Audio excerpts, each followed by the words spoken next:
오늘 여러분과 함께 파헤쳐 볼 자료는 2025년 관세청 10대 뉴스라는 제목의 보도자료입니다. 네, 솔직히 관세청 하면 공항에서 신고할 물건 있으세요? 뭐 이런 모습이나 아니면 복잡한 세금 계산서 정도가 떠오르잖아요. 그렇죠.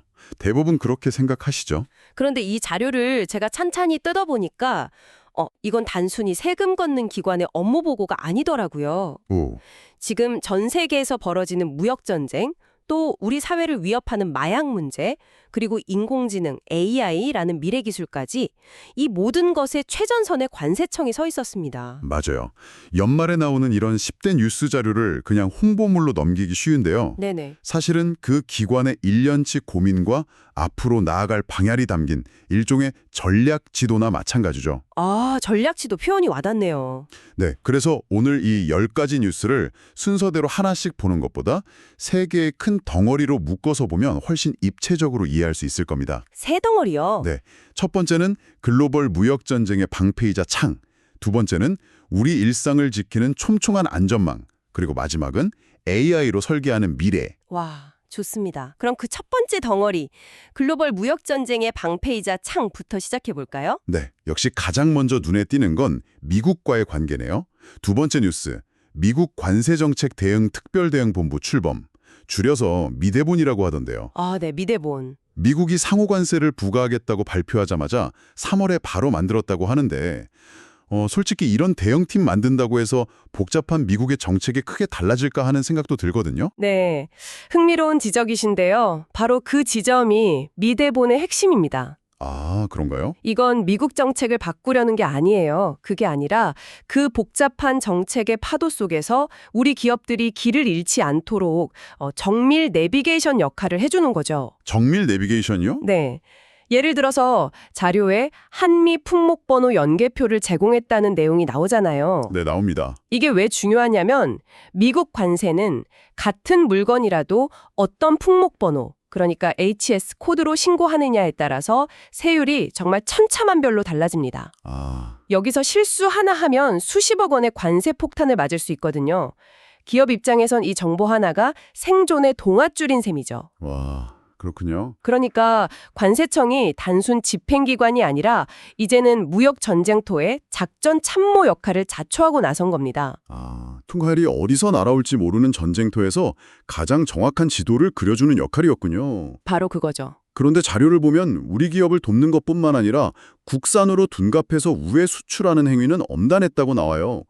이건 어떻게 보면 우리 기업의 발목을 잡는 것처럼 보일 수도 있지 않나요? 오히려 그 반대입니다. 그게 바로 공정한 무역 질서의 심판 역할이죠. 심판 역할이요? 네. 만약에 몇몇 기업이 꼼수로 이득을 취하다가 적발되면 미국은 한국 기업 전체에 대한 신뢰도를 낮추고 더 강력한 규제를 가할 수 있습니다. 아, 연대 책임처럼요? 그렇죠. 작은 두개 구멍 하나가 댐 전체를 무너뜨릴 수 있는 것처럼 몇몇의 반칙을 막아서 성실한 대다수의 우리 기업들이 피해보지 않도록 보호하는 것. 이것도 굉장히 중요한 전략적 방어입니다. 단순히 우리 편만 드는 게 아니라 경기장 전체의 규칙을 지키게 함으로써 장기적으로 우리 선수들을 보호하는 거군요. 맞습니다. 이런 심판으로서의 전문성이 발휘된 또 다른 사례가 있더라고요. 네 번째 뉴스, 한인도 무역 분쟁 해결. 와, 이건 정말 숫자가 어마어마하던데요. 네, 8천억 원이죠. 네, 8천억 원 규모의 분쟁이라니 대체 어떤 싸움이었던 건가요? 이건 정말 한편의 외교 드라마 같은 사건이었죠. 오, 핵심은 기지국 구성품, 그러니까 레이디오 유닛이라는 통신 장비 하나를 두고 해석의 차이였습니다. 해석의 차이요? 네, 인도는 이 장비는 그 자체로 작동하니 완성품이다. 그러니 관세 20%를 내라 라고 주장했고요. 네. 우리는 아니다. 이건 더 큰 시스템에 연결해야만 의미가 있는 부품이다. 따라서 관세는 0%다. 라고 맞선 거죠. 이게 무려 3년이나 끌었던 싸움입니다. 와, 3년이나요? 똑같은 물건을 보고 한쪽은 완성된 자동차라고 하고 다른 쪽은 자동차 엔진이라고 주장한 셈이네요. 정확한 비유입니다. 그런데 그런 기술적인 다툼을 어떻게 이길 수 있었던 거죠? 바로 세계 관세기구 WCO라는 최고 권위의 심판정에서 기술적으로 증명해낸 겁니다. 아, WCO에서? 네, 우리 관세청 팀이 이 장비의 설계도랑 작동 데이터를 전부 분석해서요. 이게 자동차 엔진처럼 단독으로는 아무 쓸모가 없고 거대한 기지국 시스템에 통합되어야만 제 기능을 한다는 사실을 전 세계 관세 전문가들 앞에서 조목조목 입증해낸 거죠. 와, 대단하네요. 이 승리 덕분에 우리 기업은 8천억 원의 관세 부담을 떤 것은 물론이고요. 더 중요한 건 불확실성이라는 족수에서 풀려난 겁니다. 불확실성이요? 네, 이제 안정적으로 인도 시장에 수출 계획을 세울 수 있게 된 거죠. 이건 단순히 8천억 원 이상의 가치가 있는 성과라고 봐야 합니다. 와, 이건 단순한 행정 업무가 아니라 거의 기술 외교에 가깝네요. 그렇죠. 이렇게 수출길을 가로막는 장애물을 치우고 새로운 길을 뚫는 것과 동시에 이미 닦아놓은 길 위에서 우리 기업의 자산을 지키는 일도 중요할 텐데요. 세 번째 뉴스, K 브랜드 보호가 바로 그 얘기겠죠? 바로 그겁니다. 무역안보특별조사단을 만들어서 한 해에만 6,556억 원 규모의 불법 행위를 잡아냈다고 하잖아요. 네. 이건 단순히 대기업의 유명 브랜드 짝퉁을 잡는 수준의 이야기가 아닙니다. 아, 그런가요? 네, 청취자 여러분께서 해외 직구로 구매하시는 화장품, 즐겨 드시는 K푸드에도 정말 정교한 위조품들이 많거든요. 저도 직구 많이 하는데. 이런 가짜 상품들은 우리 기업의 이미지를 훼손할 뿐만 아니라 성분을 알 수 없는 유해 물질로 소비자의 안전까지 위협할 수 있습니다. 아, 정말 그렇겠네요. 즉, K브랜드 보호는 우리 모두의 안전과도 직결되는 문제인 거죠. 듣고 보니 이 첫 번째 덩어리가 하나의 그림으로 완성되네요. 미국의 관세 장벽이라는 장애물은 작전 참모처럼 제거하고 인도와의 분쟁처럼 막힌 길은 기술 외교관처럼 뚫어내고 네. 그렇게 열린 길 위에서는 우리 브랜드와 소비자를 수호자처럼 지켜내는 역할, 정말 입체적입니다. 그렇죠. 그리고 이런 역량을 바탕으로 이제는 국제 무대에서 규칙을 따르는 입장을 넘어서 규칙을 만드는 리더의 역할까지 하고 있다는 걸 보여주는 게 바로 첫 번째 뉴스인 에이픽 정상회의 지원입니다. 아, 특히 정상선언문에 AI를 활용한 행정혁신이라는 의제를 우리가 주도해서 넣었다는 건 한국의 관세 시스템이 세계적인 표준이 될 수 있다는 자신감을 보여준 대목입니다. 자, 이렇게 거시적인 무역전쟁 이야기에서 이제 두 번째 덩어리, 우리 일상과 직결된 안전 문제로 넘어가 보겠습니다. 네.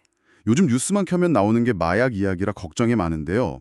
여섯 번째 뉴스, 입국 즉시 마약 단속, 랜딩 1257C가 눈에 확 들어옵니다. 랜딩 125? 네, 작전명부터가 심상치 않은데요? 랜딩 125는 이름 그대로 비행기가 착륙하자마자 125라는 숫자가 붙은 건 관세청 마약 단속 관련 번호고요. 바로 작전이 시작된다는 의미입니다. 아하, 핵심은 공간과 시간을 장악하는 겁니다. 기존에는 비행기에서 내려서 한참 걸어가 입국 심사를 받고 짐을 찾은 뒤 마지막에 세관을 통과했잖아요. 네, 그렇죠. 그 과정이 길고 혼잡하죠. 맞아요. 특히 밤늦게 도착하는 비행기는 입국장이 정말 정신없죠. 그런데 비행기에서 내리자마자 입국 심사대 가기 전에 기내 수화물이랑 몸을 검사한다고요. 네, 이건 좀 강력한 조치 같은데 혹시 무고한 여행객들이 불편을 겪거나 오해를 살 소지도 있지 않을까요? 충분히 그렇게 생각하실 수 있습니다. 하지만 범죄 수법이 그만큼 교묘해졌기 때문에 나온 고육지책입니다. 아, 마약 조직들이 바로 그 입국장의 혼잡함을 이용해서 운반책과 전달책이 스치듯 지나가며 물건을 바꿔치기 하는 수법을 쓰거든요. 그런 수법이 있군요. 네, 이른바 공항 내 드롭 수법인데 랜딩 125는 이들이 섞일 수 있는 혼잡한 공간에 들어가기 전 통제된 구역에서 우범자로 의심되는 사람들을 먼저 걸러내는 겁니다. 모두를 다 검사하는 게 아니라 그럼요. 모든 승객을 대상으로 하는 게 아니라 사전에 분석된 우범항공편의 특정 승객들을 대상으로 정밀하게 이루어지기 때문에 일반 여행객의 불편은 최소화하도록 설계되어 있습니다. 그런 배경이 있었군요. 정말 고양이와 쥐의 싸움처럼 계속해서 수법이 발전하고 있네요. 맞습니다. 범죄의 진화에 맞춰 단속 시스템도 외과 수술처럼 정교하게 진화하는 거죠. 마약 같은 명백한 불법 행위를 막는 것도 중요하지만 겉으로 잘 드러나지 않는 편법을 막아서 대다수의 성실한 사람들을 보호하는 것도 중요한 안전망일 텐데요. 네, 그렇죠. 다섯 번째 뉴스, 가격 신고제도 정상화가 그런 맥락인 것 같습니다. 솔직히 이건 좀 따분해 보이는 행정 절차 개선 뉴스 같았거든요. 맞아요. 그런데 이걸 기업을 위한 건강검진 시스템 도입이라고 생각하면 이해가 쉽습니다. 아, 건강검진 시스템이요? 네. 이전에는 기업이 수입 물품 가격을 신고하면 일단 통과시켜주고 몇 년 뒤에 세관이 사후 심사라는 걸 해서 그때 신고한 거 잘못됐네요. 세금 몇십억 더 내세요 하고 통보하는 식이었어요. 와, 기업 입장에선 몇 년 전에 끝난 일로 갑자기 세금 폭탄을 맞는 거죠. 이건 기업의 경영 안정성을 크게 해치는 시한폭탄과 같았습니다. 그래서 바뀐 제도는 수입 신고할 때 권리 사용료나 운송비처럼 나중에 문제가 될 만한 자료들을 매년 첫 수입 시에 딱 한 번만 미리 다 제출하게 만든 거군요. 바로 그거죠. 건강검진처럼 미리 엑스레이도 찍어보고 피검사도 해서 이 부분은 나중에 문제가 될 수 있으니 지금 고치시죠 라고 알려주는 겁니다. 아, 예방 차원이군요. 네. 처벌이 목적이 아니라 예방과 예측 가능성을 높여주는 거죠. 이런 제도적 안전망이 있어야 기업들이 안심하고 투자하고 고용도 늘릴 수 있는 겁니다. 마약 단속이 외부의 위협에서 우리를 지키는 물리적 방패라면 이건 불확실성으로부터 성실한 기업들을 지키는 제도적 방패인 셈이네요. 정확한 정리입니다. 지금까지 관세청의 현재 활약을 봤다면 이제 마지막 덩어리 AI로 설계하는 미래로 넘어가 보겠습니다. 네. 요즘 어딜 가나 AI 이야기인데 관세청도 예외는 아니네요. 10번째 뉴스가 관세청 신비전 선포인데 비전이 아주 직설적입니다. 인공지능 AI로 공정성장을 선도하는 관세청. 네. 솔직히 이런 비전 선포 그냥 구호로만 그치는 경우도 많지 않나요? 물론 그런 의심을 할 수 있죠. 하지만 다른 뉴스들과 연결해보면 이게 빈말이 아니라는 걸 알 수 있습니다. 아, 9번째 뉴스를 보세요. 비전을 발표하고 끝난 게 아니라 그걸 실행할 엔진부터 만들었습니다. 조직도의 인공지능 혁신팀과 데이터 담당관이라는 부서를 새로 만들었죠. 실행 조직을 바로 만들었군요. 그렇죠. 이건 이제부터 우리 조직은 AI와 데이터 중심으로 움직이겠다는 구체적인 실행 계획을 보여주는 겁니다. 말만 하는 게 아니라 사람과 예산을 투입한 거죠. 좋은 계획과 조직이 있어도 그걸 뒷받침할 인프라, 그러니까 컴퓨터 시스템이 낡았으면 무용지물이겠죠. 당연하죠. 그 기반을 닦는 작업이 7번째 뉴스, 관세 정보 시스템 유니패스 장비 최신화였군요. 2년간 1,060억 원이라는 엄청난 돈을 들여서 시스템을 교체했다고요? 그렇습니다. 1,060억 원.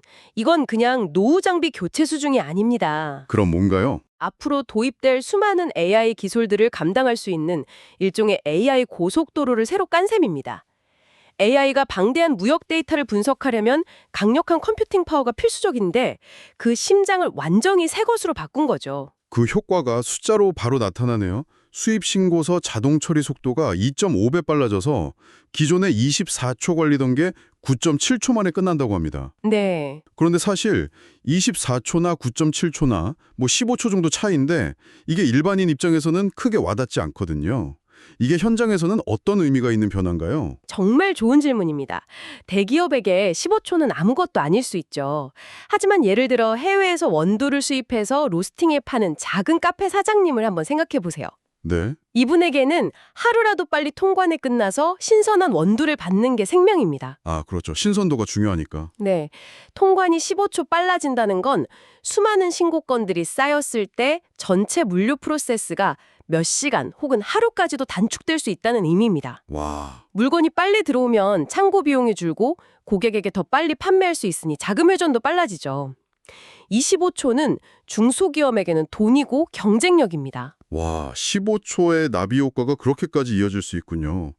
AI가 가져오는 효율성이 사회 전체의 혈액순환을 빠르게 만드는 거네요. 바로 그겁니다. 이렇게 미래 기술을 향해 달려가는 와중에 8번째 뉴스인 부산세관 청사 리모델링 소식은 좀 의외였어요. 50년 된 낡은 건물을 고치는 건데 이게 10대 뉴스에 들어갈 정도의 일인가 싶었거든요. 이 뉴스에는 아주 따뜻한 반전이 숨어 있습니다. 반전이요? 네, 단순히 낡은 건물을 새 것으로 바꾸는 게 아니고요. 1979년에 도로 확장 때문에 아쉽게 철거됐던 1911년의 옛 부산세관 청사를 그 자리에 복원해서 역사박물관으로 만든다는 계획이거든요. 와, 정말요? 네, AI라는 최첨단 미래로 나아가면서도 100년이 넘는 관세의 역사라는 뿌리를 잊지 않겠다는 의지를 보여주는 거죠. 이런 모습이 기관에 대한 국민의 신뢰를 쌓는 바탕이 되고요. 모든 이런 변화가 이명구 관세청장 취임 이후 외부 전문가들이 참여한 미래성장혁신위원회를 통해 이렇게 큰 그림 안에서 체계적으로 추진되고 있다는 점도 주목할 만합니다. 네, 오늘 관세청의 2025년 10대 뉴스를 세 덩어리로 나눠서 깊게 파고 들어봤습니다. 네, 정리해보면 글로벌 무역전쟁터에서 우리 기업과 브랜드를 지키는 전략적 수호자의 모습, 또 마약이나 불공정 과세 같은 위협으로부터 우리 사회를 보호하는 촘촘한 방패의 모습, 그리고 AI라는 도구로 미래를 설계하는 혁신적 건축가의 모습까지 관세청의 다양한 얼굴을 확인할 수 있었네요. 맞습니다. 아마 많은 분들이 앞으로 해외 직구를 하거나 공항을 이용하실 때 예전과는 조금 다른 시선으로 보게 되지 않을까 싶습니다. 내가 클릭 한 번으로 주문한 물건이 혹은 내가 끌고 가는 저 캐리어 하나가 통과하는 그 과정 뒤에 이토록 치열한 고민과 정교한 시스템이 작동하고 있다는 사실을 말이죠. 마지막으로 청취자 여러분께 생각해 볼 만한 질문 하나를 던지고 싶습니다. 네. 오늘 살펴본 것처럼 관세청의 비전대로 무역과 통관의 모든 과정이 AI 기반으로 전환된다면 엄청난 효율과 공정성을 얻게 될 겁니다. 그렇죠. 하지만 이건 동시에 대한민국의 모든 수출입 데이터가 AI에 의해 실시간으로 분석되고 예측된다는 뜻이기도 합니다. 이렇게 강력한 데이터와 판단 능력을 가진 AI 시스템이 가져올 또 다른 기회는 무엇일지, 그리고 우리가 미처 생각하지 못한 위험은 없을지, 기술의 편리함 너머에 있는 이 질문에 대해 한 번쯤 생각해 보시면 어떨까요?